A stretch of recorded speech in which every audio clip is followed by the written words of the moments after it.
A man walks into a restaurant and disappears forever. No witnesses, no body, no answers, just a trail of silence that still echoes through America's underworld. James Riddle Hoffa, the man who ruled America's most powerful union like a king. He wasn't just a labor leader. He was the heartbeat of working-class America and the nightmare of anyone who crossed him. By the 1960s, Hoffa had more money, power, and enemies than most presidents. His allies wore suits. His enemies carried silencers. FBI had him under constant watch, wiretaps, tail cars, undercover agents. But Hoffa played the game too well until one deal went too far. When Hoffa went to prison for jury tampering, his empire started to crumble. But he never forgot who put him there, and he wanted revenge. Released in 1971 by presidential pardon, Hoffa came out hungry for his throne, but the mob didn't want him back. He tried to reclaim the Teamsters, but what he didn't know, his old friends had already decided his future in blood. On that final day,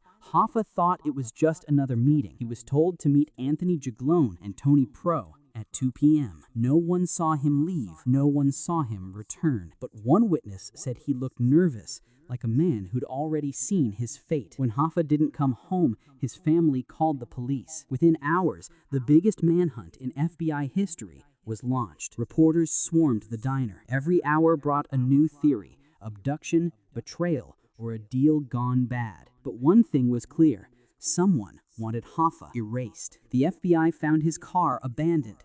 No fingerprints, no struggle, just emptiness, like someone had vacuumed a man right out of existence. They questioned mobsters, union bosses, even Hoffa's own friends, but each man told the same story. I don't know, and if I did, I wouldn't tell you. The name Anthony Provenzano, Tony Pro, kept coming up. Hoffa once called him a friend, but lately, their friendship had turned to hatred. Agents believed Hoffa was tricked into a meeting with men he trusted, driven away, killed, and buried in secret. But where? Rumors spread that his body was crushed inside a car compactor, buried under highways, even mixed into concrete beneath a football stadium. In the 80s, the FBI dug up fields, garages, and junkyards. Each time, nothing. Not a bone, not a tooth, not a trace. Then came the confessions. Mobsters dying in prison started talking, claiming Hoffa was shot in a house near Detroit, his body burned in a steel drum. Every new claim sent investigators running. They found ashes,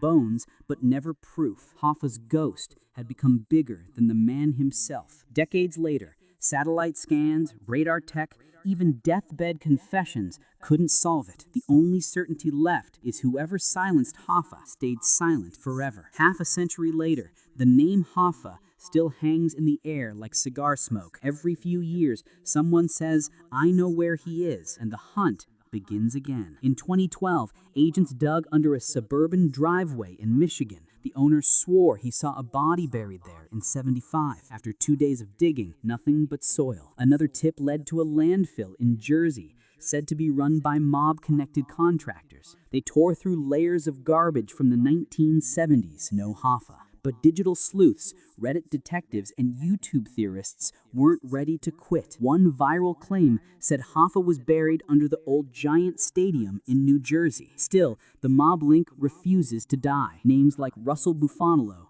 Frank Sheeran, the men whispered about in The Irishman, stay in every retelling. In 2019, Netflix's The Irishman reignited the obsession. Sheeran claimed he shot Hoffa himself, but even that confession crumbled under scrutiny. Forensic experts called it fiction. Historians said Sheeran was nowhere near Detroit that day, but the power of the myth, unstoppable. Even the FBI quietly admits they may never solve it. Too many players dead, too many lies layered over truth. Some say he was cremated that very night. Others swear his bones lie beneath the Great Lakes. But maybe the real secret was buried with his killers. Jimmy Hoffa wanted power, loyalty, and immortality. And in a way, he got all three. Because in America, legends don't die, they just vanish.